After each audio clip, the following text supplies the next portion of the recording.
Instituto Nacional de Pesquisas Espaciais. Moradores do Rio amanhecem em frente a um hospital municipal em busca de consulta médica. O caso Daniel, uma testemunha-chave dá a primeira entrevista e revela detalhes sobre a morte do jogador. O presidente Donald Trump condena o fanatismo, o racismo e a supremacia branca depois dos ataques do fim de semana. 30 pessoas foram assassinadas. E ainda uma greve geral para o transporte público em Hong Kong. O governo da Índia revoga a autonomia constitucional da Caxemira.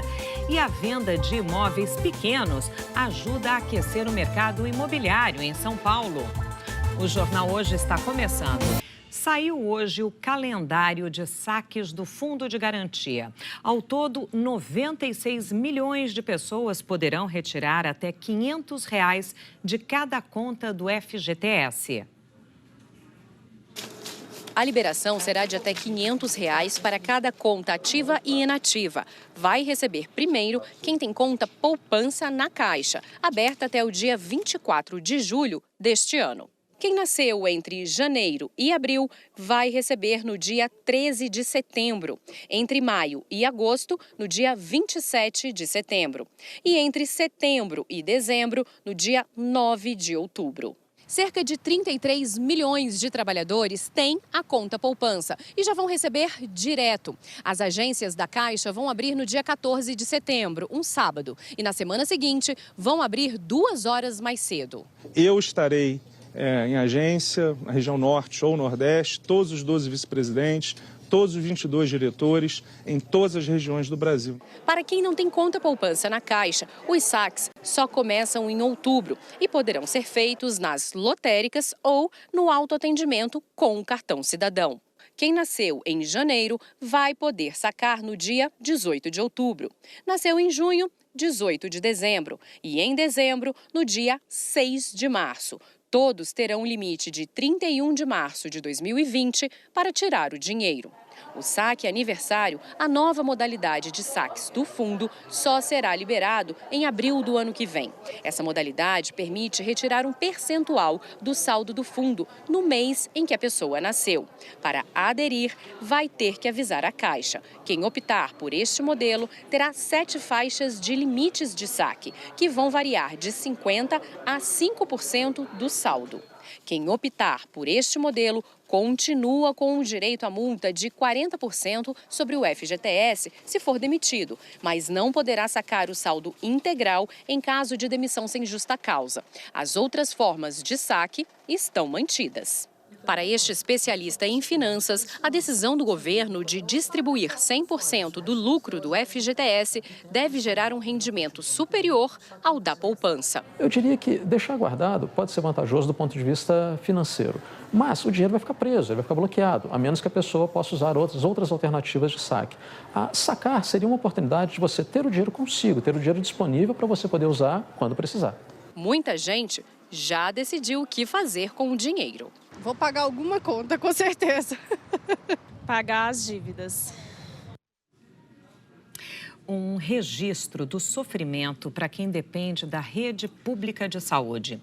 Em Duque de Caxias, na Baixada Fluminense, pais dormiram na fila para marcar consulta para os filhos e sem saber se iam conseguir o atendimento ou não.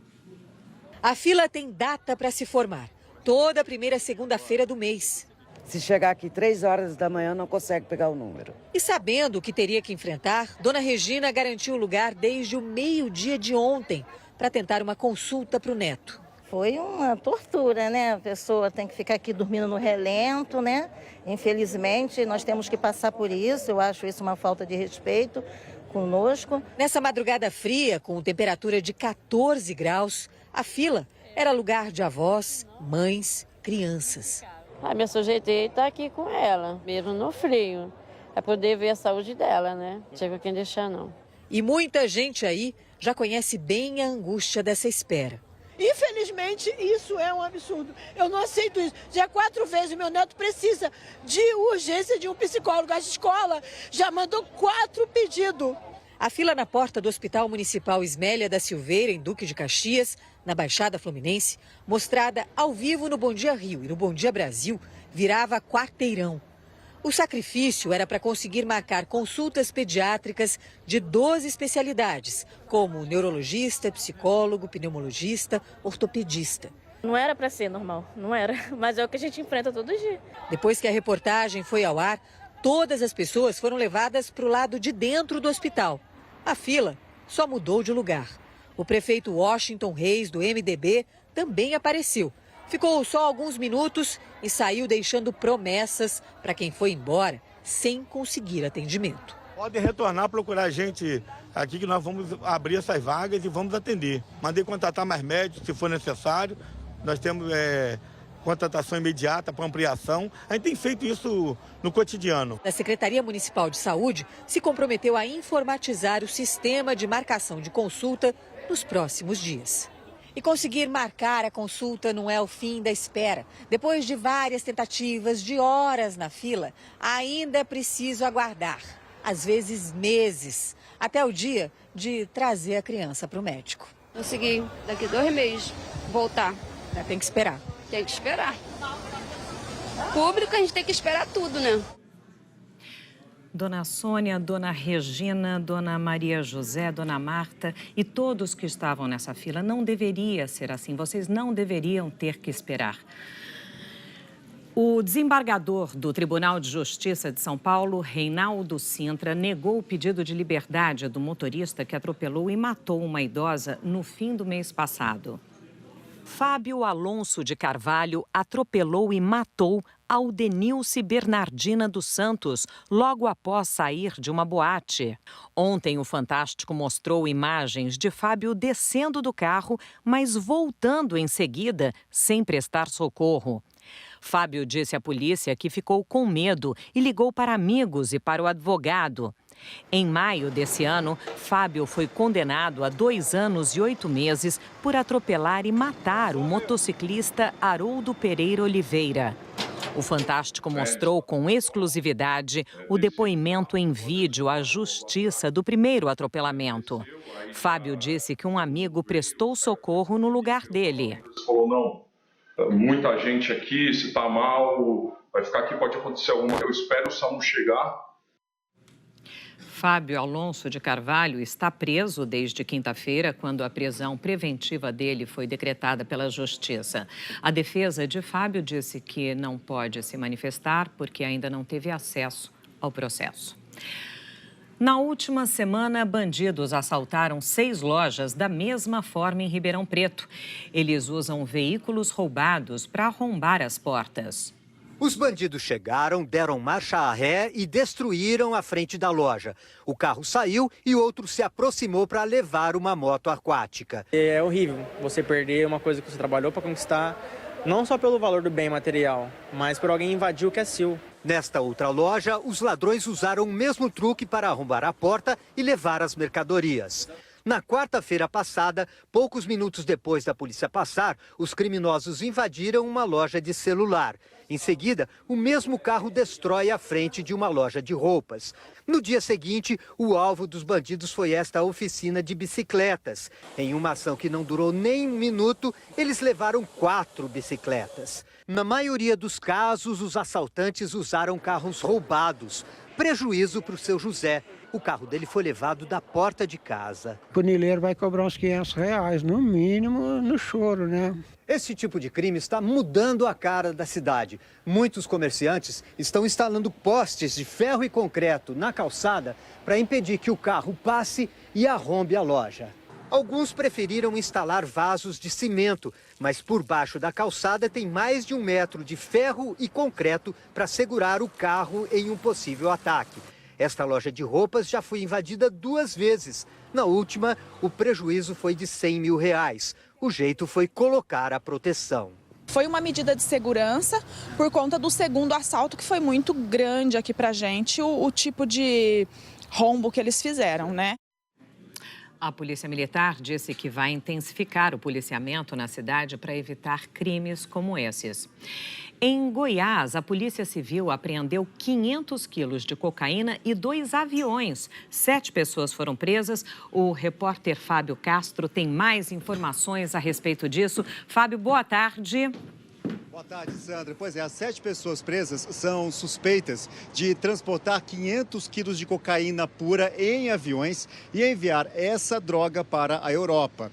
Elas foram presas no interior de Goiás ontem, viu? A investigação aponta que o refino da droga era feito em uma fazenda na região. Os policiais fizeram a abordagem assim que os aviões chegaram a uma pista de pouso em Edéia. Também foram apreendidas 4 caminhonetes e 3 motos com os bandidos. De acordo com a polícia, a quadrilha trazia essa droga de países da fronteira, principalmente Bolívia, aqui para Goiás. Depois seguia de caminhonete para outros estados e o destino era a Europa. E a quadrilha tinha até um selo de qualidade nos tabletes de cocaína, que era para garantir a pureza dessa droga, viu, Sandra? Ok, Fábio Castro, muito obrigada.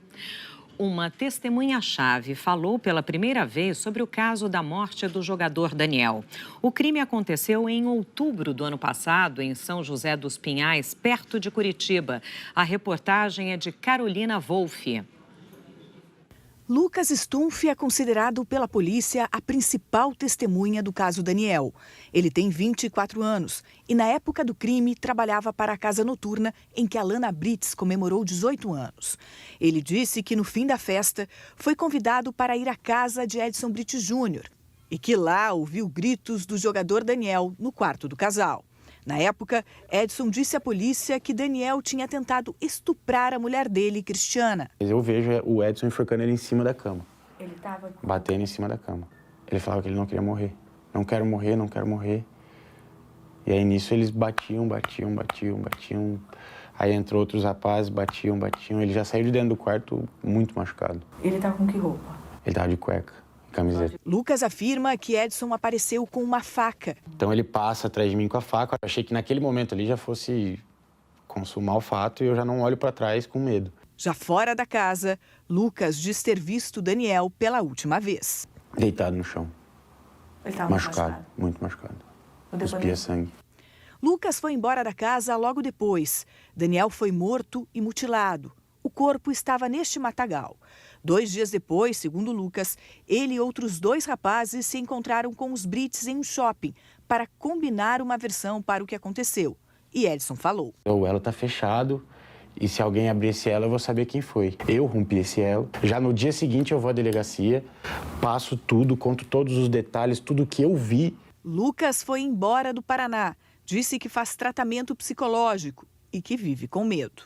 Medo é a palavra que descreve tudo hoje que eu vivo. Edson Brits Jr., o assassino confesso, a filha dele, Alana, a mulher Cristiana e outros 3 réus estão presos desde o ano passado. Todos vão ser interrogados na semana que vem. Depois disso, a justiça define se eles vão ou não a júri popular. O advogado da família Brits disse que as afirmações de Lucas Stumpf são mentirosas e que ele não contou esses detalhes à polícia. Já a defesa de Lucas afirmou que nos interrogatórios ele não tinha sido perguntado sobre todos os fatos apresentados agora e por isso não pôde responder. Depois dos 2 massacres nos Estados Unidos, no fim de semana, com 30 mortos, o presidente americano Donald Trump condenou o fanatismo, o racismo e a supremacia branca.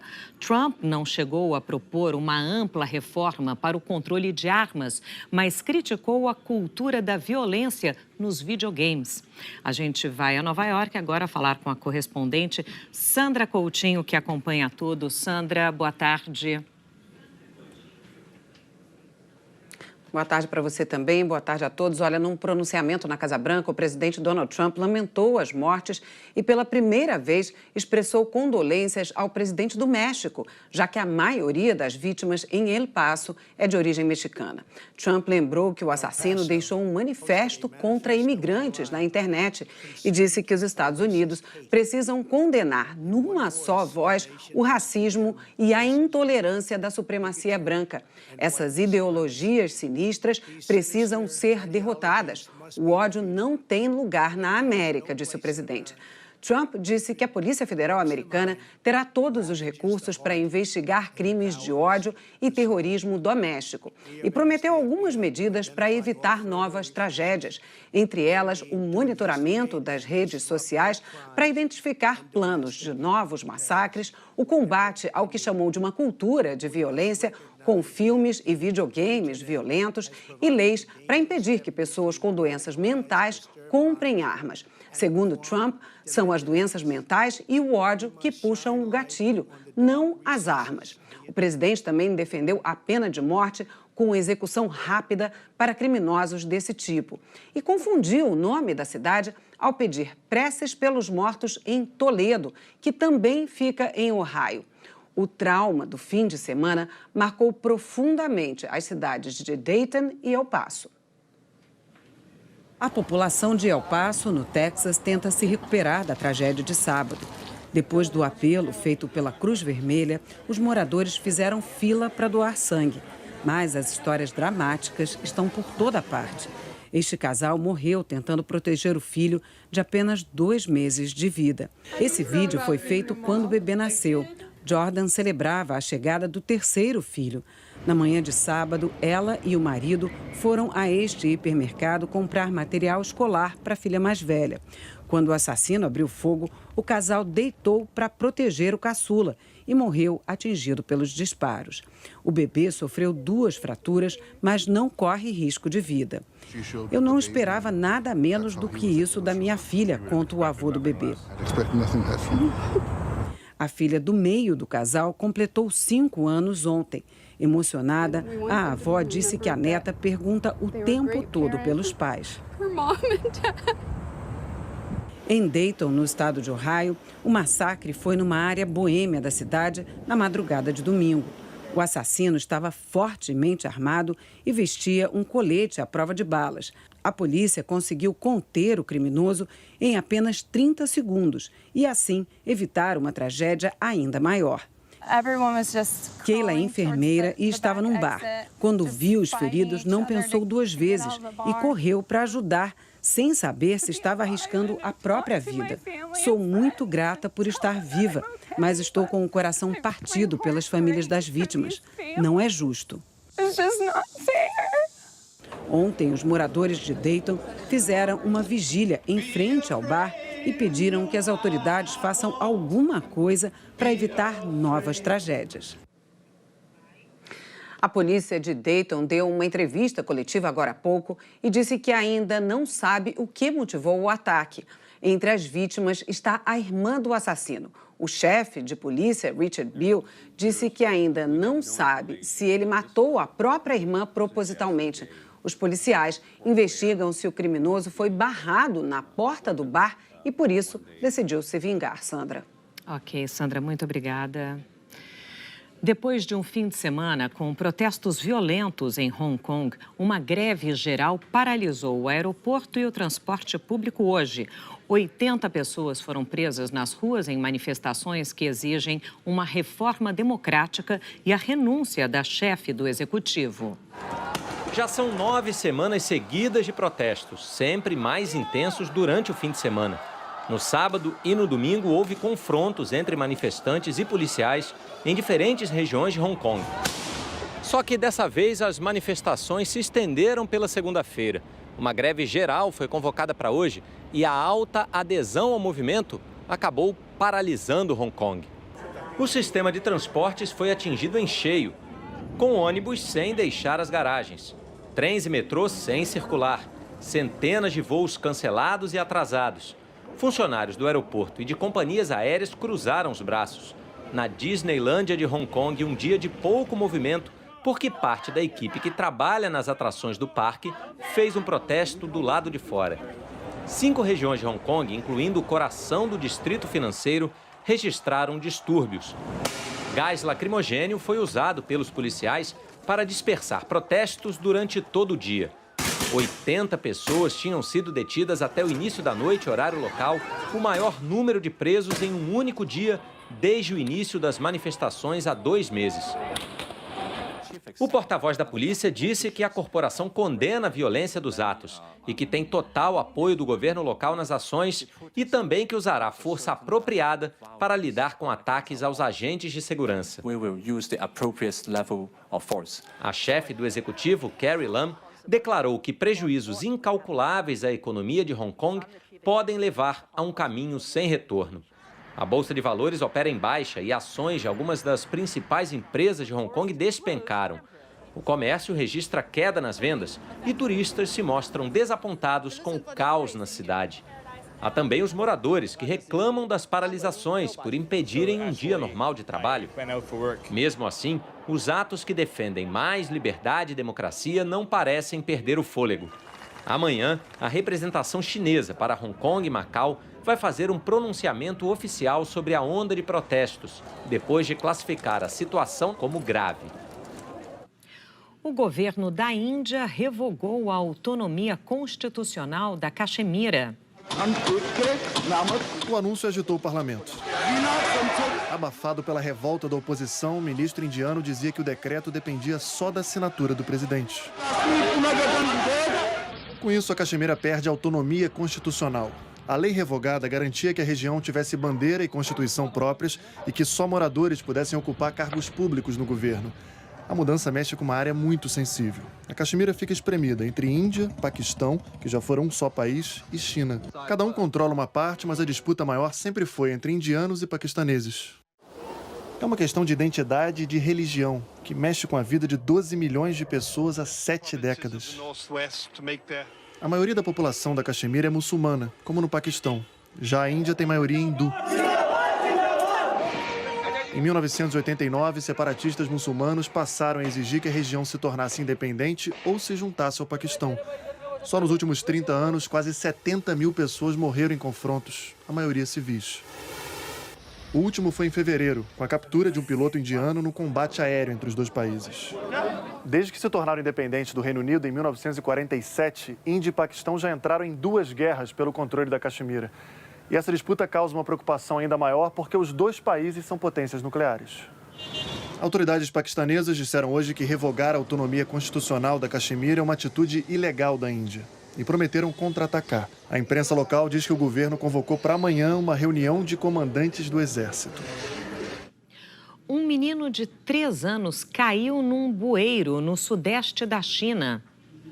Foi tudo muito rápido e registrado por câmeras instaladas na rua. O menino de 3 anos anda um pouquinho afastado dos pais. Ele se aproxima da tampa de um bueiro e pisa. Ela estava quebrada. Os pais correm, mas a criança desaparece dentro do bueiro. O pai se joga no chão para procurar o filho e consegue puxar a criança pelo braço.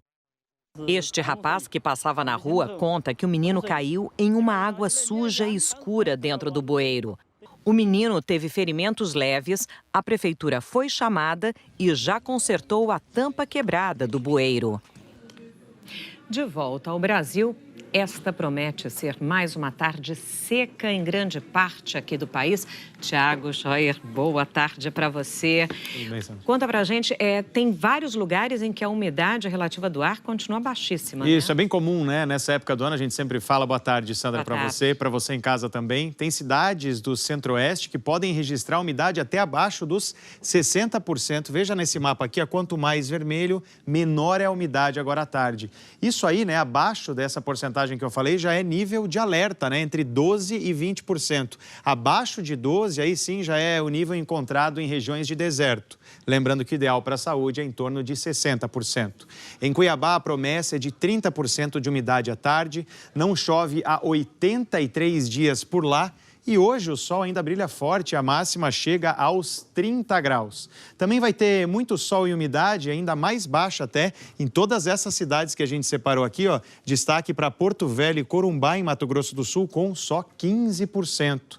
O ar seco, assim, deixa alto o risco de queimadas, também nesses lugares em vermelho. Destaque Centro-Oeste, Tocantins também, Rondônia, Sul do Pará e interior do Nordeste. Confirmando também tudo isso, né, tem roupa no varal em quase todo o centro-oeste do Brasil. Veja o interior do Nordeste também pegando até litoral aqui do Ceará. Também roupa no varal, tempo firme no Acre, desce aqui até a região sul do Brasil. E vai chover hoje mais entre o Espírito Santo e também o sul da Bahia, ainda efeitos da frente fria que trouxe todo este frio para o centro-sul. Ela está no oceano e está deixando tudo mais encoberto também na costa leste do Nordeste e também no norte do Brasil, bastante nuvem. Em Boa Vista, Vitória e Salvador, os acumulados podem então passar aí dos 30 milímetros hoje.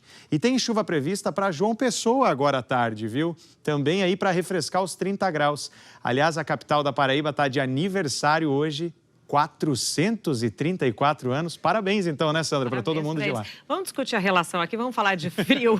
Ele continua ou vai embora? Então, esse frio aí, ele vai aos poucos diminuindo, tá, Sandra? O pico desse frio todo já foi no fim de semana em todo o centro-sul do país. Aliás, ontem foi a tarde mais fria do ano em Curitiba, no Rio e aqui em São Paulo também. A máxima ontem foi só de 12,2 graus na capital paulista. Não fazia tanto frio assim à tarde por aqui desde 2013. Hoje já sobe, chega aos 19, sem chuva. No Rio de Janeiro vai chegar aos 23, 21 em BH, 28 graus lá em Goiânia, 14 só lá em Florianópolis, né? E em Porto Alegre, 20 graus. Geou mais cedo no interior gaúcho, né? Como em Santa Maria, em São José dos Ausentes, o Anápio Pereira enfrentou 0,8 grau para tirar essas fotos aí pra gente. E em cidades do sul de Mato Grosso do Sul, o dia também começou com os gramados cobertos de gelo. Foi o caso de Ponta Porã, Sandra.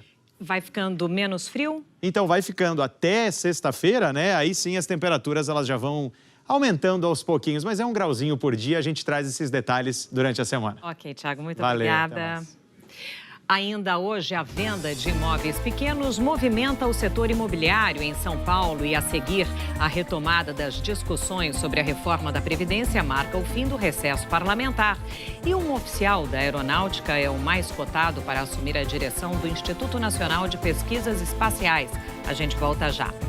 Com o fim do recesso parlamentar, a Câmara deve retomar hoje a contagem do prazo de 5 sessões entre o primeiro e o segundo turno da reforma da Previdência. A gente fala agora com a Marina Franceschini, que está em frente à Casa da Presidência do Senado. Oi, Marina, boa tarde para você. Acontece por aí uma reunião, né, entre o ministro Paulo Guedes e os presidentes do Senado e da Câmara. Oi, Sandra, boa tarde a todos. Essa reunião é para tratar de Previdência, mas também de outras reformas consideradas prioritárias, como a tributária, que ainda vai ser analisada por uma comissão especial na Câmara dos Deputados. Para começar o processo de votação da reforma da Previdência, antes de mais nada, é preciso contar com mais 2 sessões de plenário para cumprir o regimento. Outras 3 sessões aconteceram antes do recesso, mas ainda não deu quórum, viu? Só 33 deputados registraram presença, tem que ter pelo menos 51. A análise do segundo turno da reforma da Previdência, então, pela previsão, começa amanhã com discussão, depois vem encaminhamento da votação. Os líderes orientam as bancadas, vem a votação do texto base, mas o procedimento só é finalizado mesmo depois que os deputados votam os chamados destaques, que são tentativas de mudança no texto aprovado até agora. Então, nessa etapa, nesse segundo turno, não dá para acrescentar mais nada ao texto. No máximo, prevê alguma retirada. E é isso que a oposição vai tentar fazer. Mas o governo já disse também que vai tentar assegurar, não quer nenhuma nova alteração na reforma da Previdência para evitar outras desidratações ao texto. O governo também está otimista. No primeiro turno foram 379 votos favoráveis, 71 além do mínimo necessário, então eles estão otimistas de novo quanto ao placar. E deputados favoráveis à reforma da Previdência disseram que acham possível concluir esse segundo turno da reforma, essa votação, na quarta-feira à noite. Sandra. Ok, Marina Franceschini, muito obrigada. O ministro da Ciência e Tecnologia, Marcos Pontes, disse hoje que um militar está na lista de candidatos para comandar o INPE. Será mais uma troca no governo Bolsonaro, que também estuda mudar o comando do Conselho de Controle de Atividades Financeiras, o COAF. Já foram várias trocas de cadeiras de posições estratégicas para o país, desde o início do governo. IBAMA, ICMBio, Correios, BNDES, Agência Brasileira de Promoção de Exportações, a Apex, FUNAI, Comissão sobre Mortos e Desaparecidos Políticos, INPE. Agora, a possível troca da vez, segundo o presidente Jair Bolsonaro, é a do presidente do COAF, o Conselho de Controle de Atividades Financeiras, Roberto Leonel, órgão estratégico para a prevenção e combate à lavagem de dinheiro e corrupção. Como Bolsonaro admitiu ontem na saída do Palácio da Alvorada. Eu dei carta branca a todos os ministros para, vamos assim dizer, indicar as pessoas, tá certo? Eu tenho o poder de veto. O COAF, na medida provisória da reestruturação, que foi a primeira MP minha, estava com a Justiça. A partir do momento que ela vai para a economia, Paulo Guedes que define. Alguém está desconfiando do Paulo Guedes agora? Não, né? Então, o Paulo Guedes que define. E se ele quiser mudar, assim como qualquer um quiser mudar qualquer coisa, mude, sem problema nenhum. Eu quero que o seu ministério dê certo. Roberto Leonel de Oliveira Lima, atual presidente do COAF, é auditor da Receita Federal há mais de 30 anos, desde 1986. Foi chefe de inteligência por mais de 22 anos no Escritório de Pesquisa e Investigação na 9ª Região Fiscal, em Curitiba, no Paraná. O escritório é o berço da Operação Lava Jato. O nome de Leonel para comandar o COAF foi indicado pelo ministro da Justiça, Sérgio Moro. No caso do presidente do COAF, o Palácio do Planalto vem pressionando o ministro da Economia, Paulo Guedes, para fazer a troca. O presidente Jair Bolsonaro está incomodado com as declarações de Roberto Leonel sobre a decisão do ministro do STF, Dias Toffoli. Em entrevista ao jornal Estado de São Paulo, Leonel disse que a decisão de Toffoli comprometeu o sistema de combate à lavagem de dinheiro no Brasil. No mês passado, Toffoli suspendeu todos os processos judiciais que tenham surgido a partir do compartilhamento de dados bancários por órgãos de controle, como o COAF, o Banco Central e a Receita Federal, sem autorização da Justiça. A decisão atende a um pedido da defesa do senador Flávio Bolsonaro, do PSL, filho do presidente Jair Bolsonaro. No início do ano, a ex-presidente do IBAMA, Sueli Araújo, doutora pela UNB e consultora legislativa da Câmara dos Deputados em Meio Ambiente e Direito Ambiental por 28 anos, pediu demissão do cargo. O pedido foi feito após o ministro do Meio Ambiente, Ricardo Salles, ter questionado um contrato de locação de veículos do IBAMA. Entrou no lugar Eduardo Bin, que era procurador da AGU junto ao IBAMA e é especialista em direito ambiental. Na semana passada, a presidente da Comissão Especial sobre Mortos e Desaparecidos Políticos, a procuradora Eugênia Augusta Gonzaga Fávero, também foi exonerada. A comissão é ligada ao Ministério de Direitos Humanos da ministra Damares. A mudança de nomes ocorreu logo depois de o presidente Bolsonaro ter afirmado saber como tinha morrido Fernando Santa Cruz, pai do presidente da OAB, Felipe Santa Cruz, durante a ditadura militar. Para o lugar da procuradora, que estava representando a sociedade civil, entrou Marco Vinícius Pereira de Carvalho, que é assessor especial da Damares e filiado ao PSL, partido do presidente Bolsonaro. A intervenção do Planalto chegou também ao INPE. Na última sexta, o então presidente do Instituto, Ricardo Galvão, foi avisado da exoneração do cargo após uma polêmica com o presidente Bolsonaro. Bolsonaro disse que Galvão estaria a serviço de uma ONG e criticou dados sobre aumento do desmatamento. Ricardo Galvão é físico, engenheiro e membro da Academia Brasileira de Ciências e dirigiu o órgão com mandato até 2020. Hoje, o ministro de Ciência e Tecnologia, Marcos Pontes, a quem o INPE está subordinado, disse em uma entrevista à Rádio Eldorado que um oficial da Aeronáutica está na lista dos candidatos para substituir Ricardo Galvão no comando do INPE. É um doutor em desmatamento, inclusive, né, que é bem um ótimo concorrente para isso. Né? Então, essa escolha tem que ser com critério técnico. Né? Então, é isso que eu vou fazer. O que a gente tem que fazer agora é escolher um diretor substituto, né, que ele permaneça até que seja estabelecido o comitê de busca, e depois o comitê de busca vai trazer 3 nomes, de onde vai sair, vamos dizer assim, o diretor realmente, né, vamos dizer, o que vai ficar ali. Pontes também disse que vai mudar o método de divulgação dos dados de desmatamento. Ontem, o presidente Bolsonaro falou também sobre a troca de Galvão e que quem manda é ele. Não, está a cargo lá do ministro Marcos Pontes. Olha só, eu não peço, certas coisas eu mando, vou deixar bem claro para a imprensa, certas coisas eu não peço, eu mando, por isso que eu sou presidente. Após as declarações dele a meu respeito, pessoais, não tinha clima para continuar mais, não tinha clima. Esse cientista político diz que esse estilo traz risco para as boas práticas de gestão e para a condução das políticas públicas do país.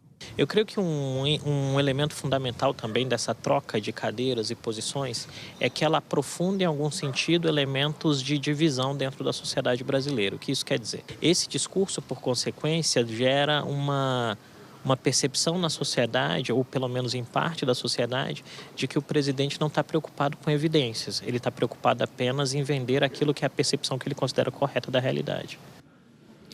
No fim da manhã, o presidente Jair Bolsonaro participou da inauguração de uma usina solar no reservatório de Sobradinho, na Bahia. E no discurso falou sobre a exploração da Amazônia. A Amazônia é um potencial incalculável. Por isso, o mundo está de olho nela. Por isso, alguns maus brasileiros ousam fazer campanha com números mentirosos contra a nossa Amazônia. E nós temos que vencer isso e mostrar para o mundo, primeiro, que o governo mudou. E depois, que nós temos responsabilidade para mantê-la nossa, sem abrir mão de explorá-la de forma sustentável. A seguir, a venda de imóveis pequenos ajuda a aquecer o mercado imobiliário em São Paulo. E a história do homem que jogou o equivalente a R$90 mil no lixo por engano. A gente volta já.